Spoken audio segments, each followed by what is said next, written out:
Il y a un groupe qu'on oublie tout le temps. C'est le groupe des usagers, des maîtres d'usage. Celui ou celle qui va utiliser le bâtiment pour son travail, pour son logement. C'est de ne jamais oublier une chose, ou plutôt 4. La première, chers amis, c'est qu'on ne construit pas pour soi. Ensuite, on ne construit pas pour se faire plaisir ou pour flatter son ego. Un architecte ne conçoit pas un bâtiment pour lui, il le conçoit pour des futurs utilisateurs. S'il n'a pas compris ça, il faut changer de métier. Enfin, on ne construit pas uniquement en répondant à des réglementations qui, vous le savez tous, sont de plus en plus lourdes à digérer parce que malheureusement, très souvent, contradictoires. On construit avant tout pour répondre à un besoin. Celui qui est généralement à l'origine de ce besoin, c'est un promoteur, c'est un chef d'entreprise, ça peut être aussi tout simplement une personne qui a envie de se faire construire sa maison, son bâtiment.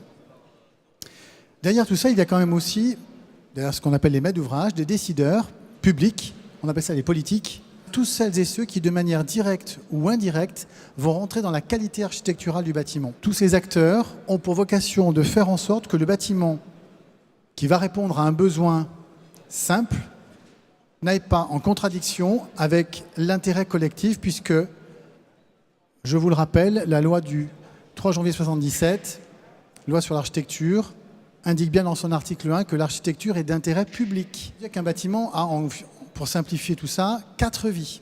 La première, c'est sa conception. La conception d'un bâtiment est certes le moment où l'on peut mettre en exergue des compétences qui sont la synthèse, l'analyse, et savoir répondre à une volonté, à un objectif, tout en ne niant pas toutes les règles auxquelles le bâtiment doit satisfaire.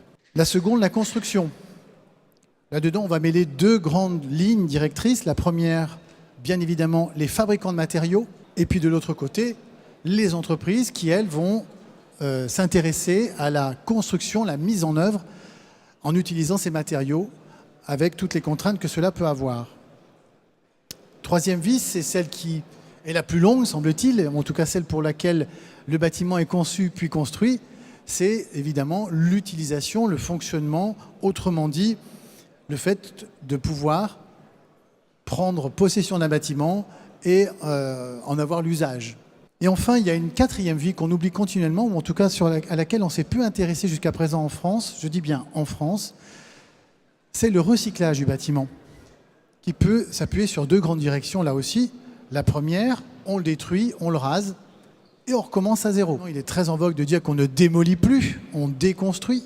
Autrement dit, on va prendre conscience de l'intérêt de garder peut-être certains produits, certains matériaux pour les recycler dans d'autres utilisations. L'autre solution qui, elle, en tout cas m'intéresse, puisque c'est le cœur d'activité de mon agence, c'est le recyclage positif, autrement dit, utiliser le bâtiment pour d'autres activités. Il y a un énorme travail de réhabilitation qui à la fois permettra effectivement de répondre à un besoin de logement qui est en ce moment cruellement vide. Et il y a surtout que ça va permettre de protéger un patrimoine architectural plutôt que de détruire ou de dévaloriser ce patrimoine-là. Une maison individuelle, on sait tous qu'au bout de 30 ans, toute l'électricité est à reprendre. Et les tuiles ou la toiture, elle aussi, va être en fin de vie. Donc là, on peut parler de gros travaux.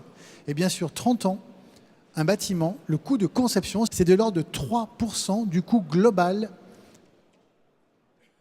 de ce bâtiment. Le coût le plus important, donc, c'est le coût d'utilisation, de fonctionnement et de maintenance.